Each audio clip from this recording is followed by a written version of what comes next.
عليكم، مرحبا بكم معايا فيديو جديد وتجربه جديده. اللي ما شاء الله في هذا الفيديو غادي نشارك معكم تجربتي الخاصه مع السيروم من استي لودر، ادفانسد نايت ريبير من استي لودر. وما كيحتاجنيش انني نتكلم عليه، هو فارض الوجود ديالو وخدا بزاف ديال الجوائز، هو اكثر مبيعا في امريكا بالجوده ديالو. هي ماركه عالميه وعندها لاغام ديالها اللي مختصه كامله في البشره. بزاف ديال المنتوجات للعنايه بالبشره، ولكن كاين منتوجات اللي كتكون كتعالج وكاين المنتوجات اللي كتكون كتحمي.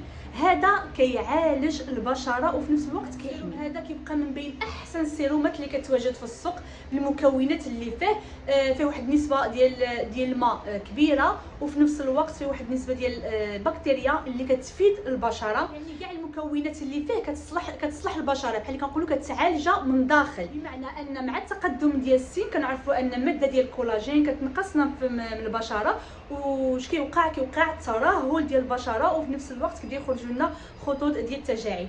هذا البرودوي هذا اش كيعمل؟ هذا مسؤول كيف ما قلت لكم على انه كيصلح البشره من الداخل، بحال الا كيعاود يخلي ديك الخلايا تعاود تشتغل من جديد. هادشي كيعاود يخدم، يعني اوتوماتيكمون البشره كتولي فيها ما كتبقاش فيها داك الترهل، داك الخطوط كيبقاو ينقصوا، كتولي فيها واحد النضاره، وفيه واحد المكونات اللي مسؤولين بزاف على الترطيب، يعني كتخلي البشره فيها واحد الترطيب رائع. السيروم هذا فيه حتى مواد طبيعيه بحال زيت الجوجوبا، بابونج، كافيين، فيتامين او. يعني فعلا هذا السيروم هذا كيسهل التجربه، رائع. السيروم هذا كيصلح التجاعيد، الترطيب، ونشد البشره والنضاره، يعني كامل ومكمل. خالي من العطور وكيصلح لجميع انواع البشره، حتى البشره الحساسه. غير لنفرض شي وحده البشره ديالها حساسه، حيت كتبقى كل وحده والنسبه ديال تحسس البشره ديالها، من احسن دائما تجرب غير في هذه المنطقه هذه ديال العنق، وكتشوف الا ما عملش شي رياكسيون عاد ديك الساعه كتستعمل. السن المناسب لاستعمال هذا السيروم هذا من 30 عام فما فوق. وبالنسبه انه مكتوب هنايا يعني نايت، يعني كيقولوا بالليل، ولكن هذا يعني مختصين كيقولوا بان ماشي ضروري انكم تستعملوه غير في الليل، ممكن تستعملوه حتى 2 مرات في اليوم، يعني في الصباح وفي الليل. كيف ما وريت لكم انا طريقه الاستعمال ديالو في اول الفيديو، وغادي نزيد نعاود نشرحها لكم. يعني كتستعملوه في الصباح، وموراه كتستعملوا اكرون توتال ضروري وواقي الشمس للحمايه، وفي الليل ممكن انكم تزيدوا عليه شي مرطب الا عندكم، سينو ما عندكمش كتستعملوا غير هو.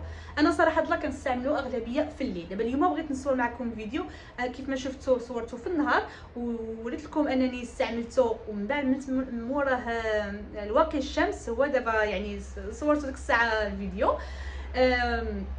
انا غادي نوريكم كيفاش كتجي التكستور ديالو، كيجي اللون ديالو صفار، ما عرفتش غادي يبان في الفيديو. وريتكم الطريقه كيفاش كتستعملها، انا غادي نخليها لكم هنايا. وساهل في الدهن، يعني كتدهن بواحد السهوله، النسيمه فيه مزيونه، ودغيا ما يعني دغيا ما كتسفوا البشره، دغيا ما كيتابسوربا، كتحس به خفيف على البشره، يعني ماشي ما كيديرونجيش بشي نسمه خايبه اولا كيشوط. كيف ما كاين بزاف ديال السيرومات كيكونوا كيشوطوا البشره، هذا ما كيشوط ما حتى شي حاجه، وكتحس به يعني خفيف.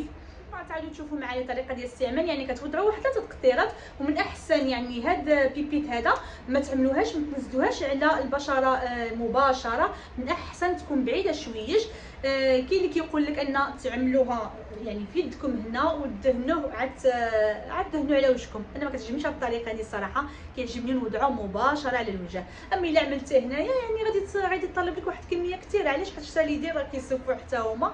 فلهذا انا كنستعملو مباشره، كنعملو حتى تقطيرات، وحده هنا وحده هنا وحده هنا وصافي، وكتدهن. وكخليه يعني في وجهك شويش، ما تدهنوش بزاف، دهنو ولكن ماشي للدرجه انا حتى يبس لك تتحس به يبس، لا خليه فاسد.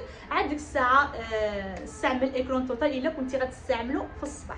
هو السيروم هذا كيف ما قلت لكم فعلا مزيون وواعر، صراحه الله كتحس بالبشره ديالك مشدوده وفيه واحد الترطيب زعما خيالي، يعني رائع هذا السيروم هذا. غير المشكل ديالو انه غالي في الثمن، ودائما كنصحكم في اي برودوي بغيتو تشريوه دائما تاكدوا من الجوده ديالو، ما تشريوش من عند اي واحد. وكيف ما كنسبق لي قلت لكم انا دائما لي برودوي بحال هذا اللي كيكونوا قلالين في السوق، دائما كنحاول انني نطلبهم على برا، ما نشريهم تشريهمش من هنايا، حيت كتجبرهم كيقول لك لا فعلا راه دوريجين ما دوريجين. هما لي برودوي اللي كيكونوا شويه قلالين في السوق، ماشي متاحين في اي حانوت ولا في اي محل.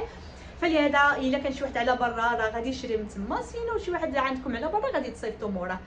كيف ما قلت لكم هذا المشكل ديالو هو انه غالي في الثمن، ولكن كيسهل تجربه. الناس اللي عندها الامكانيات الا قدرت تشريه. وكاين العبار اللي كبر من هذا الصغير، ما عرفتش شحال فيه، هذا 30 ملم فيه. وكاين اللي كبر عليه، ولكن شنو كيبقى غير الثمن شويه زايد. نقول لكم واحد الحاجه البنات، والله العظيم صدقوني، يعني الناس اللي ما عندهاش الامكانيات انها تشري لي برودوي بحال هيدا غاليا، ما تقولش بان انا ما غاديش نتهلا في البشره ديالنا، ولا يعني ما غاديش البشره ما توليش مزيانه فيها ترطيب فيها هذه فيها. قسما بالله الا كلشي عندنا في الكوزينه ديالنا مواد طبيعيه، شتي كلوا غير الزريعه، غير الفواكه الجافه راه غنيه بالفيتامين، غنيه بكل شيء. اي حاجه طلبتوها في لي برودوي يعني كوسميتيك راه كاينه في المواد الطبيعيه اللي كناكلوها. عندكم افوكا، عندكم غير الزريعه، يعني اذا ما قدرتش على افوكا غير الزريعه كحله، شري دائما واحد جدران بالليل وكولا، رائعه رائعه رائعه بزاف. كاين ناس اللي ما كتجيش معاهم كتنوض لهم الحبوب وداكشي، ممكن انك بحال تاكلها نهاريه 3 ايام لا، يعني تبعد شويش الايام، ولكن داوم عليها. عندك ديك الزريعه ديال القرع، الزريعه القرعه كيقولوا القرعه، ديك الزريعه بيضاء. المهم يعني عندنا المنتوجات الطبيعيه حتى هي مهمه ومفيده بزاف من البشره. زعما انا بتجربتي الخاصه كنشاركها معكم. بزاف ديال الحاجات كناكلو كنحس بواحد يعني ليفي ديالها كتعطى بحال نقول لك في ساعتها، حتى هي غير مجرد ما كليتيها. وفعلا هي حاجه كتاكلها راه كتفيد الصحه ديالك من الداخل، وكتبان لك حتى على وجهك وعلى البشره ديالك. كما قلت لكم كاين افوكا، كاين اللوز، الزريعه، ارخص ما كاين هي الزريعه ديال الكتان حتى هي رائعه. الزنجلان ما كاينش ما احسن من الزنجلان، غني بالفيتامين. المهم شنو نقول لك، غير هادو والله العظيم الا مفيدين بزاف. وهذا ما كنتمنى الفيديو ينال الاعجاب ديالكم. الى فيديو قادم ان شاء الله، الى تجربه قادمه ان شاء الله. واذا عندكم اي سؤال خليوه لي في كومونتير، او دخلوا عندي الانستغرام، غادي نخلي لكم الاسم ديال الانستغرام ديالي. مرحبا بكم، باي باي.